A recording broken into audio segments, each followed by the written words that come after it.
Hello again, and welcome to another episode of the Fun Fans Podcast. I'm your host, James Dillard.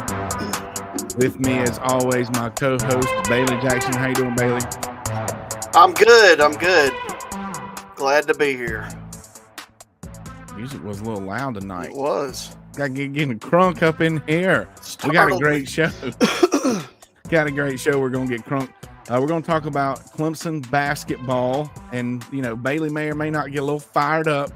There's always more yapping, and we're going to take a Fun Fans look at the Super Bowl. That's only a week away. But first, the Fun Fans are a proud part of the Fanboys Fangirls Sports Podcasting Network.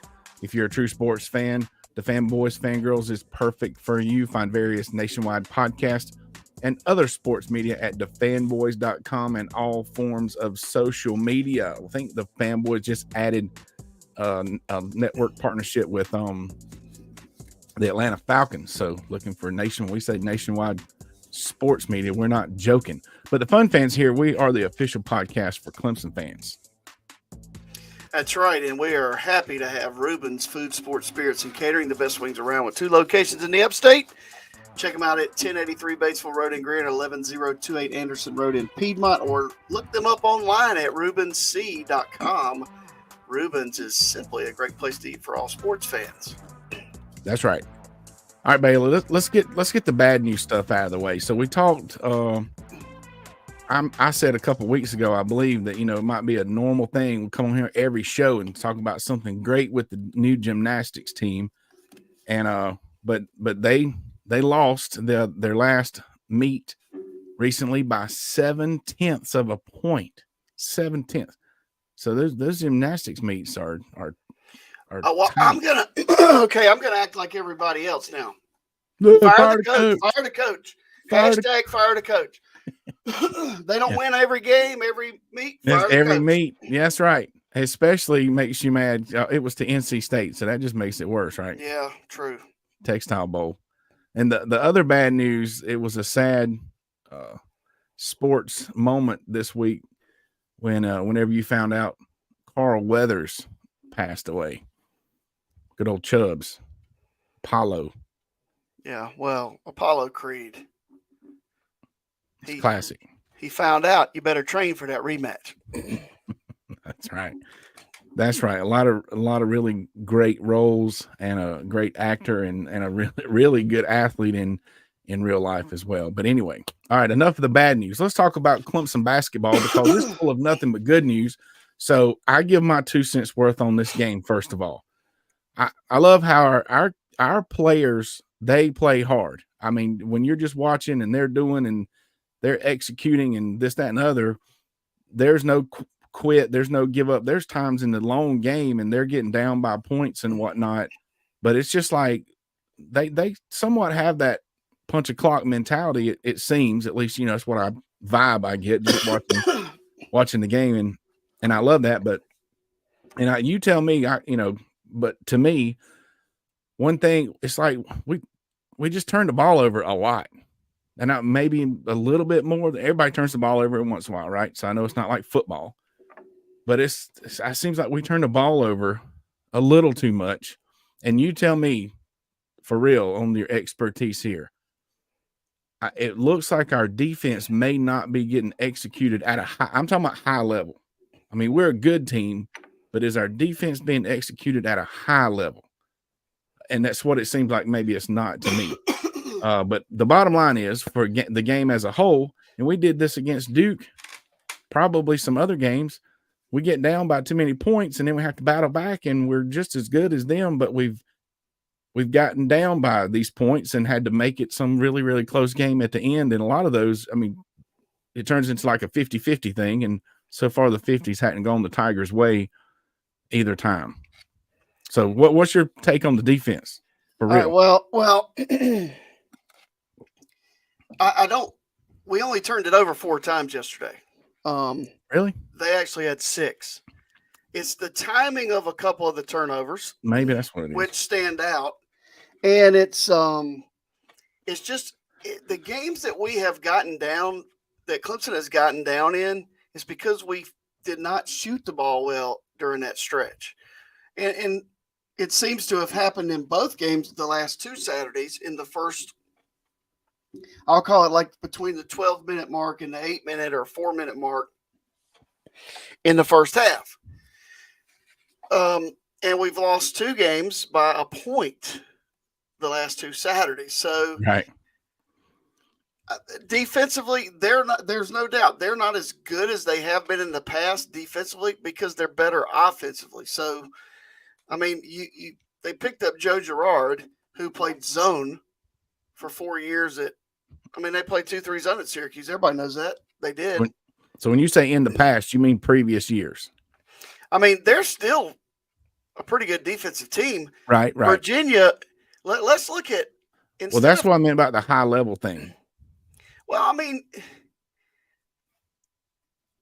they gave up 66 points. I mean, that's pretty good in a 40-minute game. Virginia is Virginia. Okay, they're number 3 in the conference. Long since they've won a national championship. That was their 6th ACC win in a row. They run just to get technical, they run the blocker mover offense.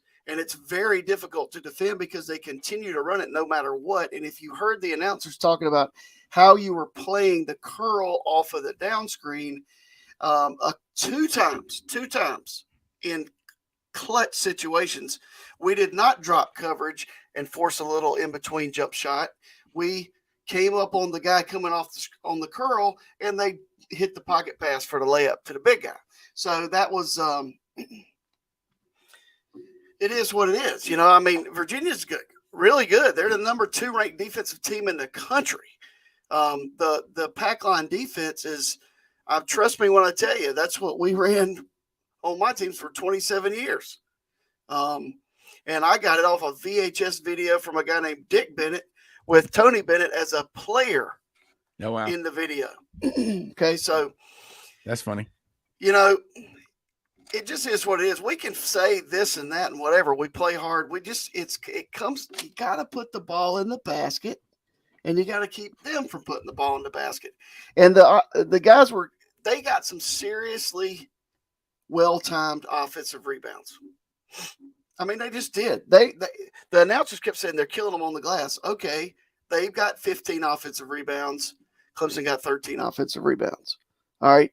The rebound differential was like 5 rebounds for the whole game. So what I see is a team that's kind of snake bit. My personal opinion is that they're playing not to lose. Like they're playing as if they're going, oh no, the same thing's going to happen that happened last year. PJ Hall, the last 2 Saturdays, has missed a shot after being fouled that he makes 9.5 times out of 10. Well, you talk about he missed one. Making shots. A lot of the shots we missed, and they're contested, is the way to put it, but they're not like deep shot. I mean, they're in the lane. We're missing stuff we're abnormally right in the lane. Well, I mean, I don't know. It's hard. It's hard. Those guys are big. Virginia's one of the biggest teams in the ACC. They look, or are we not bigger than? I thought that would look like one team that we were, and maybe not height, but we look bigger than them. I'm just telling you. They talked about the weight difference. There is not.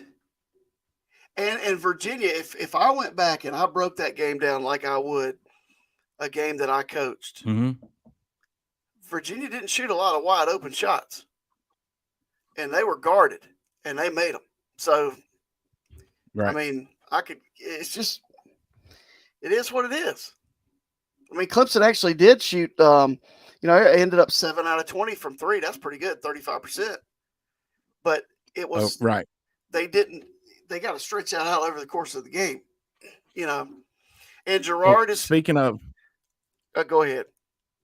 Well, I was going to say, so you talked about shooting threes and PJ, and he can hit some threes, but it seemed like he would take a 3 early in the offensive possession when, I mean, he's much better and much more of an offensive threat, in the post. Once again, I'm semi-layman. It just looks, he made those early in the year. He is a good shooter. He has not been in ACC play. So the 23% from three in ACC play. So your feeling is, like you say, your vibe relative from the beginning of the year, obviously it's the same team, but now they've gotten into the ACC play and they've got this maybe subconscious in the back of their mind playing not to lose versus playing to win. And that's kind of, I mean, it don't take much. I know that with any kid, any athlete, it don't take much. If you're not in the zone like you need to be, you're going. I'll give you. I think Chase Hunter, and I don't know Chase Hunter, and I'm just speculating. So he's made a few boneheaded moves that he hasn't made in past years. He's a really good player. Last year, he would have taken the ball and drove it straight to the rim at the end of the game. At the end of the game, Jack Clark is not the guy they said. Throw it to Jack Clark, let him shoot one at the top of the key. They said, get the ball to Chase and get to the rack. I mean, you got to touch the paint, then kick it out. Or get to the rim and get fouled. I mean, he hit a shot like that last year against, I think, Florida State or year before last, where he took it end to end in 5-6 seconds. Layup, good, game over. And that's what he should have done yesterday. You got to put it on the referees. They wouldn't have shafted us 2 weeks in a row. So and I'm not the fire the coach crowd, but along those lines, why did that not, did Chase even touch the ball? It was Gerard had the ball and was driving. Chase didn't even touch the ball. Hunter had it at the end of the game. So that was him that kicked it to the other kid at top of the key. Yeah. So why did he just too many guys in the way, right? They're children. We don't know. Yeah, who knows? You can tell kids to do one thing, and it's like we don't know. So it was. I think my guess is it looked like he thought he was about. The defender was about to draw a charge. He was driving. He was quick enough to go around that guy. Make the referees call it. That's what Duke did, even though he traveled. All right, so the bonehead plays. And kind of being in the vibe or whatever, like we're saying, or whatever the reason is, there's a balance. So I see stuff on social media, like you say, everybody's fired a coach. People talking about fire Brownell last year. And there are plenty of people that come on there and comment that, it's not his fault. They say the same things you say. The kids are in a cold spell, whatever. But I have two questions. I have three questions. The powers that be. So we all know, me and you, we're smart enough to know that the guys that are really going to make that decision, they don't make that decision until the season's over. Right. Okay. We've talked about that before. But if we're prognosticators on a podcast, the way things sit right now, is that something even they don't admit that it's on their mind, but is that something that's on the powers that be their minds that we're really going to have to do some evaluating? I mean, is the seat hot at all, or is it just a bunch of people talking on social? Well, listen, the people that talk on social media have never coached a basketball game in their life. They've never been the head coach other than their kids' church league team. So that just, as head coaches, it goes in and out, in one ear, out the other. And then they're the same ones who want to fire Dabo Swinney. Okay, let's just be real. Yeah, somebody said call Tyler from Smartburg. Yeah. Give me a break. But yes, I think if Clemson does not make the NCAA tournament, then I think they probably talk about it. Yeah. And look. So it don't matter how they play, stinks. And it's more about where they end up. And that makes sense. You can't win every game. You're going to drop these 1-point games. We need, I would love, and this I'm going to say we as fan base, we need an upset win. We're playing North Carolina Tuesday. You got a chance Tuesday night. How awesome would that be? It'd be the second time ever up there. That's how unlikely it is. The other thing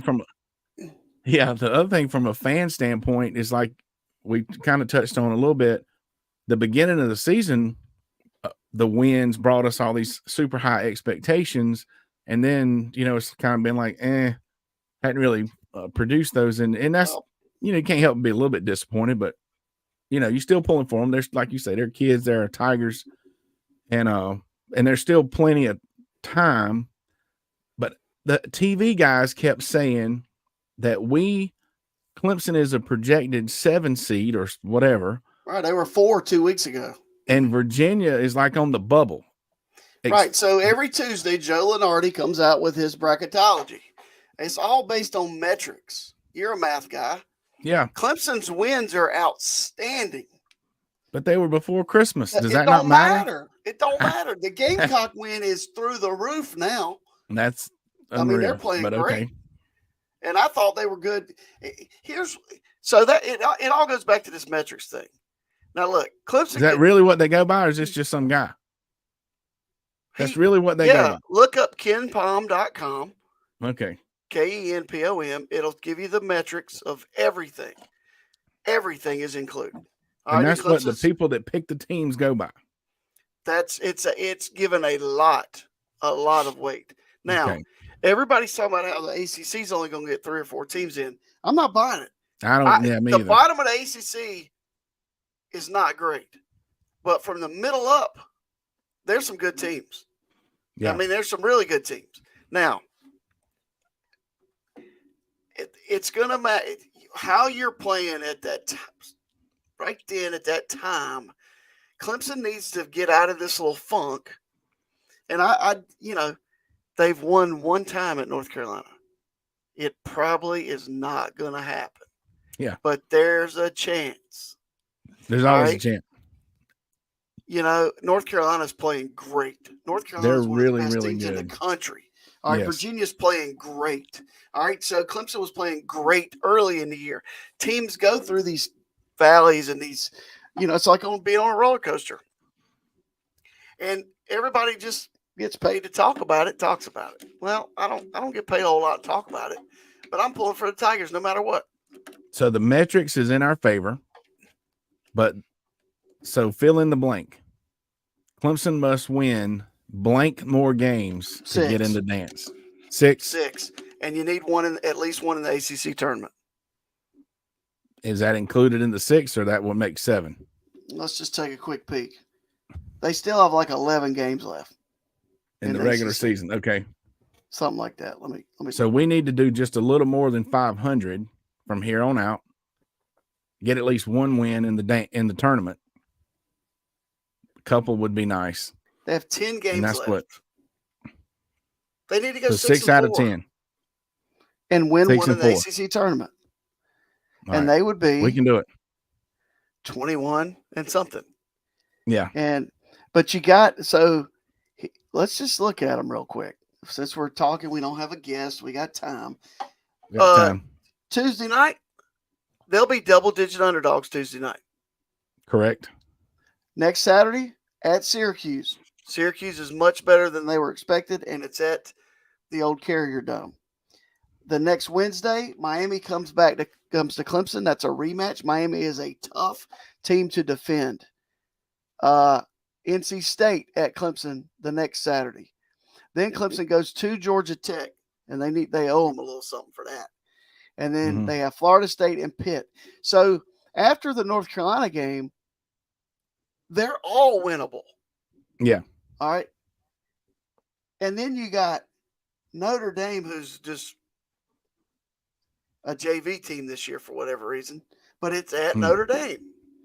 Right. And then Syracuse at home, and then at Wake Forest. Wake Forest is loaded too. Wake Forest is not playing well right now, but they have a ton of talent, and it'll be tough up there. So 6 wins out of 10. That's very doable. And 8 or 9 of those are very winnable. So just make sure we get 6 of them. Now, I want to say one more thing. Little John should be a home court advantage. Little John has not been rocking and rolling like Little John used to. Is it because they changed where everybody sits and stuff? No, I mean, the kids are right on top of the court. It's just not as loud as it used to be. And even you don't hear it on TV. And then when I'm there, I just don't, it's just not as loud as it used to be. And people are just kind of, okay, we're at the game, let's go. Let's go. Get fired up. You know what the fans need? Dubby. And I have a commercial So here we go. What's up, fun fans? James Dillard here, and I got my new shipment of Dubby Jitterless energy drinks. Want to open it here with you. Went ahead and got me shaker this time. Learned that you need to get you one of these to make sure it mixes up really good. And this time, let's see, what flavor did I get? Pushing Punch. Right there, your Jitterless energy drink at Dubby. So go to dubby.gg and enter promo code FUNFANS for 10% off, or scan this QR code and go directly via our link and get your Jitterless Dubby energy drink. Hey, look there. Looks like you recorded that right before the show. Well, actually, yeah, I know it did, but I didn't. So we don't need to get into that. I've actually had that flavor, and it is really good. It tastes like fruit punch. So w.gg, enter promo code FUNFANS, get you 10% off, and to get crunk in Little John. But so some other sports news. Obviously, it's Super Bowl season. Super Bowl gets a 2-week season. So next Sunday, Kansas City versus San Francisco. We're predicting a good game. I'm thinking it's going to be a good close one. You remember all those years Super Bowls or blowouts? It's been better lately. Anyway. Yeah, those are two very good teams. Yeah, I think this is going to be a good game to watch. And it's in Vegas. Raise your hand if you've been to Vegas. Raise your hand if you'd love to go to Vegas again. Vegas. Baby. And the halftime show is Usher. So what's your favorite Usher song, Bailey? I don't know. Well, we have another week to think about that. Yeah, because next Sunday is our Super Bowl special. It'll come at a special time, 4 p.m., because Super Bowl kickoff is, I believe, 6:30. And we will be broadcasting live from the Rubens Parkway. That's the Rubens here in Greer. So get ready for the Super Bowl special with the fun fans. All right, a few other just quick announcements. The Lady Tigers, we dropped that game to Virginia. Let's hold up for 1 second. All right, hold up. People, the Super Bowl episode is like the greatest episode ever. So tune in. Tell your friends about it, because we have some very special stuff planned, and I can't wait. So anyway, back to the Lady Tigers and taking out Virginia this afternoon, right? Yeah. The Lady Tigers avenged our loss by beating the Lady Cavaliers in basketball. Softball season has begun. I don't know who won between the purple and orange, but the scrimmage was today, and based on the pictures, there was a huge crowd. We love us some gymnastics, and we love us some softball up in Clemson. And the hockey team defeated Charlotte. Charlotte went down 4-1 last night to Tiger Hockey. Hopefully you have February 24th on your calendar for Clemson versus South Carolina hockey at the Bon Secours Arena. Fun fans. Yeah, maybe we should do a meet and greet. Yeah. Yeah. Yeah, that's what I'm saying. Meet the podcasters. Meet the fun fans. We'd probably have to tell them who we were. When we get there. So, yeah. All right. Kind of short show today. We talked a lot about Brownell, bless his heart. I hope we keep PJ Hallwork says it's time to flip the switch, or whatever his quote was. And we all agree. So let's do it. Let's get those 7, 8, 9 out of these last 10, win more than one in the tournament, and roll us on into the spring sports season. You'll get into the dance. That'll be awesome. Speaking of the dance, we're going to do a contest this year, and we're going to give away a Dubby sampler pack to the winner. But we'll talk about that more later. Bailey, you got anything else for tonight's show?